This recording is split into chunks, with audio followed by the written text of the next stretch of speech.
લખપત તાલુકામાં યોજાયેલી કોંગ્રેસની વિશ્વાસ રેલી અને વિશાળ જનસભામાં હાજર તમામ આગેવાનો દ્વારા પોતાના વિચાર વ્યક્ત કરતા પક્ષની એકતા, વિકાસ અને જનહિતના મુદ્દા પર ભાર મુકાયો.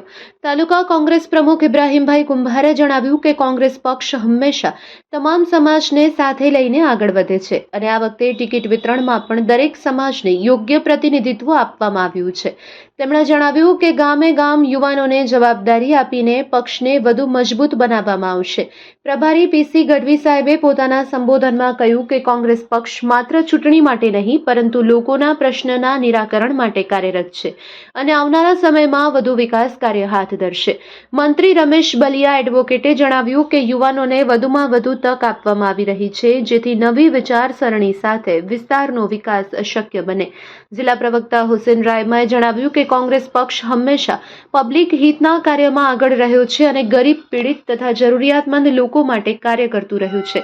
પૂર્વ જિલ્લા પંચાયત સદસ્ય મામદ જુગે પોતાના શબ્દમાં કહ્યું કે પક્ષની નીતિ હંમેશા સામાન્ય જનતાને કેન્દ્રમાં રાખીને બનાવવામાં આવી છે. પૂર્વ તાલુકા પ્રમુખ અલીભાઈએ કહ્યું કે તાલુકામાં કોંગ્રેસને મજબૂત બનાવવા માટે દરેક કાર્યકર એકજૂટ થઈને કામ કરવાની જરૂર છે. રાણુબા જાડેજાએ જણાવ્યું, તમામ સમાજને સાથે રાખી વિકાસ કરવો એ કોંગ્રેસનો મુખ્ય ઉદ્દેશ્ય છે. પૂર્વ જિલ્લા પંચાયત સદસ્ય પૂજાજી જાડેજાએ કહ્યું, મહિલાઓ અને યુવાનોને પ્રાથમિકતા આપી કોંગ્રેસ નવી દિશામાં આગળ વધી રહી છે. આ કાર્યક્રમમાં કરણી સેના સહિત વિવિધ સંગઠનોના પ્રતિનિધિઓએ પણ કોંગ્રેસને સમર્થન આપતા પક્ષને વધુ મજબૂત બનાવવાની વાત કરી હતી.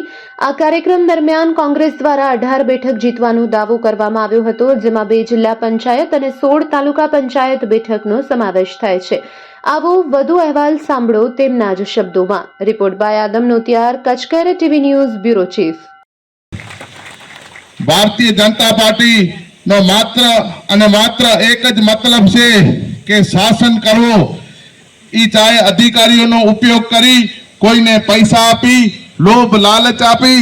અત્યારે 32 વર્ષ થઈ ગયા અંદાજે ગુજરાતની અંદર ભારતીય જનતા પાર્ટીની સરકાર છે અને દેશની અંદર પણ ભારતીય જનતા પાર્ટીની સરકાર છે.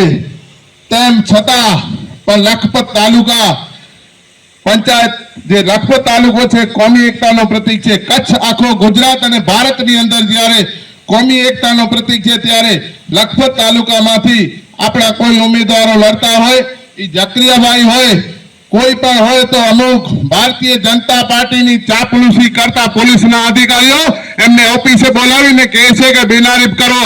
અમે દલાલી નથી કરતા, જકરિયાભાઈએ કીધું. અને હું પોલીસ અધિકારીઓને કહું છું, જો તમારે દલાલી કરવી હોય તો ભારતીય જનતા પાર્ટીના પટ્ટા પહેરી લો, ચાપલુસી બંધ કરી નાખો.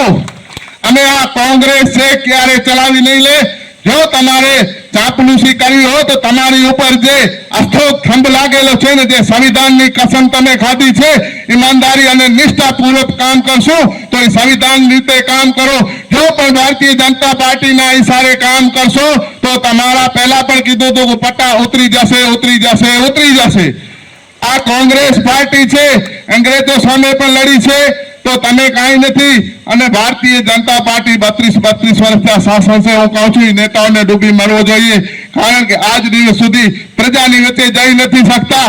ત્યારે આવી દલાલીઓ કરીને અમુક અધિકારીઓ કર્મચારીઓને પ્રેશર આપીને આ કામ કરાવવાનું બંધ કરી નાખશો. આવી જાઓ ખુલ્લા મેદાનમાં, અમે તમારી સામે લડવા તૈયાર છીએ. ગમે તે ઉમેદવાર ઉતારો, અમે તૈયાર છીએ. હું લખપત તાલુકાના આગા ખાન બાપુ રઈસ, પીસીભાઈ, પૂંજાજીભાઈ, મામદભાઈ, અલી મામદભાઈ વિજય વિશ્વાસ સંમેલનમાં ઉપસ્થિત બંને જિલ્લા પંચાયતના ઉમેદવારના પ્રતિનિધિશ્રીઓ, લખપત તાલુકાના તમામ તાલુકા પંચાયતના સદસ્યો, ઉમેદવારશ્રીઓ, પ્રતિનિધિશ્રીઓ, કચ્છ જિલ્લા કોંગ્રેસના તમામ આગેવાનો, લખપત તાલુકા કોંગ્રેસના તમામ આગેવાનો, કોંગ્રેસ પરિવાર અને આપ સર્વ લખપતવાસીઓ, આજે ગઈકાલે આપણે તમામ ઉમેદવારોનો ફોર્મ ભરી નાખ્યા હતા. પાછળની જે અમુક કાર્યવાહી હોય એ કાર્યવાહી પણ પીસી ગઢવીની આગેવાની હેઠળ સમગ્ર અમારી ટીમ પૂર્ણ કરી આવી છે. હું ખાસ આ જગ્યાથી અભિનંદન આપું છું કે આ ચૂંટણી ફોર્મ ભરવાની પ્રક્રિયામાં સતત ભાઈ પીસીભાઈ, અલીભાઈ, હાસમભાઈ, મામદભાઈ, ખાસ તો રમેશભાઈ બલિયા, રાજેશભાઈ સોની, રાણુબા સહિત સમગ્ર ટીમે પૂરી મહેનત કરીને સર્વ ફોરમ રજૂ થઈને સર્વ ફોરમ આપણે પૂર્ણ કર્યા છે. આજે આ વિજય વિશ્વાસ સંમેલનમાં મારે માત્ર એટલું કહેવું છે ખાસ લઘુમતી સમાજને કે આજે કેટલાક લોકો એમ કહે છે કે કોંગ્રેસે શું આપ્યું? કોંગ્રેસે જે આપ્યું છે કે લખપત તાલુકાની 16 ટિકિટો નક્કી કરવામાં અમે કોઈ ગાંધીનગર કે ભુજ નહોતા, લખપતના 10 આગેવાન નક્કી કરી કે આ અમારા ઉમેદવાર છે. અને સૌથી પ્રથમ કચ્છ જિલ્લામાં કોઈએ ફોર્મ રજૂ કર્યું હોય તો એ લખપત તાલુકા કોંગ્રેસે રજૂ કર્યું છે.